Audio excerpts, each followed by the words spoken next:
বলেন তো ভগবানের অস্তিত্ব আছে? আছে? ভ বাদ দেন, গবানের কোনো অর্থ ডিকশনারিতে নাই। গবানের বা বাদ দেন, বান মানে বন, গ বাদ দেন, বান মানে বন্যা, দুনিয়ার কোনো মানুষ চায় না। বা বাদ দেন, নো মানে ভগবান নেই। আর আছে?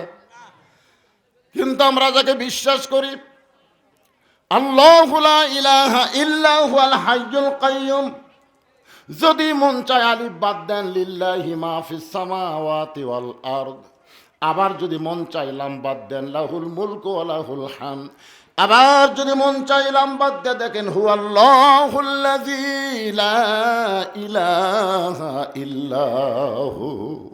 ভাগ্য গুণে আমরা এমন একটা আল্লাহ পাইছি যার সব কিছু বাদ দিলেও আল্লাহ বাদ পড়ে না। মুসলমানের আল্লাহ সদা বিরাজমান। ধরে কোন কথা ঠিক কি না?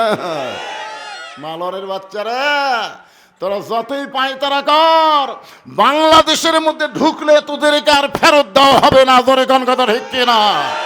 কারণ তোদের ভগবান আমাদের আল্লাহর কাছে কিছুই না, খালি ঢুকে দেখ।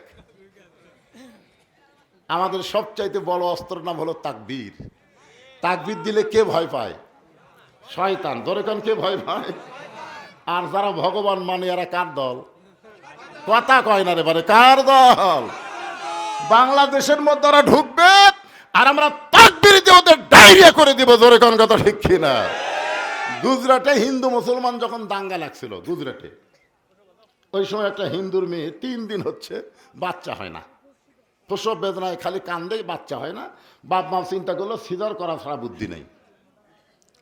মুসলমানেরা যখন মিছিল করতেছে, ওই সময় ওই হিন্দুর মেয়েটা বাপ মার সাথে আছে, অ্যাম্বুলেন্স নিয়ে হাসপাতালে আসতেছে, কিন্তু অ্যাম্বুলেন্সটা মিছিলের মধ্যে পড়ে গেছে। ইতিমধ্যে মুসলমানের বলছে নারে তাকবীর, আল্লাহু আকবার, এমন করে কছে ওই মেয়েটা আল্লাহু আকবার শুনে কেঁপে উঠছে। কেঁপে উঠতে চাল্লত করে বাচ্চা বাড়ে। 3 দিন হলে যে বাচ্চা হচ্ছে না, ওটা তকবীরে চোটে বাড়াছে। তখন বাপ মা কয় না আর হাসপাতাল যাওয়া লাগবে না, সব ফেরত যাই।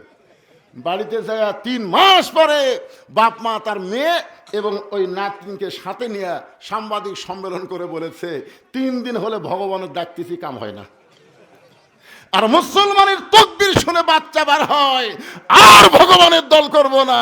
এই মুহূর্তে আমি সবার সামনে আল্লাহর দল ঘোষণা করে দিলাম। এখন বলেন ভারতের মালওয়ানের বাচ্চারা আমাকে সাথে পারবি? আমাদের কে আছে? আরো জোরে কর না কেন? বিশ্বাস করে একটা তাকবীর দেন, জনগণ বুঝুক বক্তা একলা নাই, তার সামনে কিছু লোক আছে। লিল্লাহি তাকবীর, আলহামদুলিল্লাহ। আল্লাহর প্রশংসা করার কারণ হলো ভাগ্য গুণে আমরা এমন একজন নবী পাইছি, যে নবী একা জান্নাতে যাবে না যতক্ষণ আমরা না যাই। কি নবী রে, কি নবী! যেই নবী হচ্ছেন আমাদের কি জাবিনদার। আছেন আমার মুক্তার, আছেন আমার বারিস্টার, শেষ বিচারের হাইকোর্টেতে তিনি আমায় করবেন পার। আমি পাপী রাসূল জাবিনদার।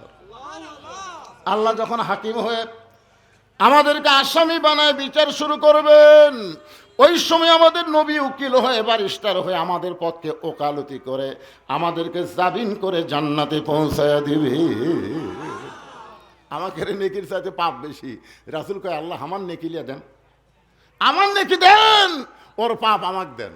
আল্লাহ কয় আপনার নেকি ওরে দিয়ে, ওর পাপ আপনারা দেব না, আপনার চাইতে আমার দয়া বেশি। আপনি যখন এইরকম ওকালতি করতেছেন, জান্নাত দিয়ে দিলাম। এখন বলেন এমন নবীর উম্মত হওয়াতে খুশি না বেজার? টুপি নাই কেন? টুপি ছাড়া এই শীতের দিনে মাথার টুপি দিলে মজা আছে না নাই? ধরে কেন ফেরে নাই? কোরআনের মাহফিলে আসবেন, তাও টুপি ছাড়াতে যাচ্ছেন। আমি এক দোকানদারকে বলতেছি, ভাই আপনাকে দোকান থেকে টুপি বেশি কে কিনে, টুপি আলা না টুপি ছাড়ারা? আপনারা তো বছরে একবার কিনেন হুজুর, আর ওরা 2-3 বার কিনে। মানে যখন ঈদ আসে, রমজান মাস আছে, টুপি কিনে কিনা যেই রমজান যায় কুটিতে ফেলে দেয়, চকির তলে না উপরে, আর খেল নেই। এখানে সবাই যদি টুপি মারতে বসতাম ভালো লাগতো না? ভালো লাগতো না? মাথায় টুপি, মুখে দাড়ি নিয়ে কোনো মেয়ের দিকে তাকাবার পারবেন না। বইয়ের দিকে পারবেন, বইয়ের দিকে পারবেন, কিন্তু অন্য কোনো মেয়ের দিকে তাকাবার পারবেন না। আমি টুপি দাঁড়িয়ে যখন গ্রামের মধ্যে যাই, আমাকে দেখলি মেয়েরা ঘোমটা দেয়। আমি দেখবার চাই, কিন্তু আমার ভাগ্যে নেই। মানে আমার মাথার টুপি আর দাঁড়িয়ে দেখে ওরা নিজেরাই ঘোমটা দেয়। হুজুর যাচ্ছে রে, মানুষ যাচ্ছে, মানুষ যাচ্ছে। টুপি আলাদেরকে মেয়েরা মানুষ কয়, আর দাড়ি চাঁচা টুপি নেই, ওটা কে যায় রে? সাকিব খান নাকি রে?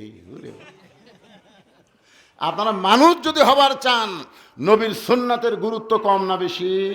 হ্যাঁ, যেই নবী আমাদের জন্য কান্দে, আর সেই নবীর মহব্বতে মাথায় টুপি দিবেন, সবাই মাথায় টুপি দিবেন ইনশাল্লাহ।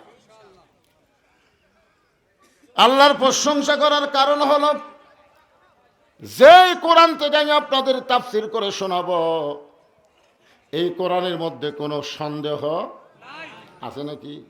তাহলে আপনার ছেলেকে প্রাইমারি দিলেন কেন? আজকে যে অবহেলিত বলতেছে, আমার খুব কষ্ট লাগলো।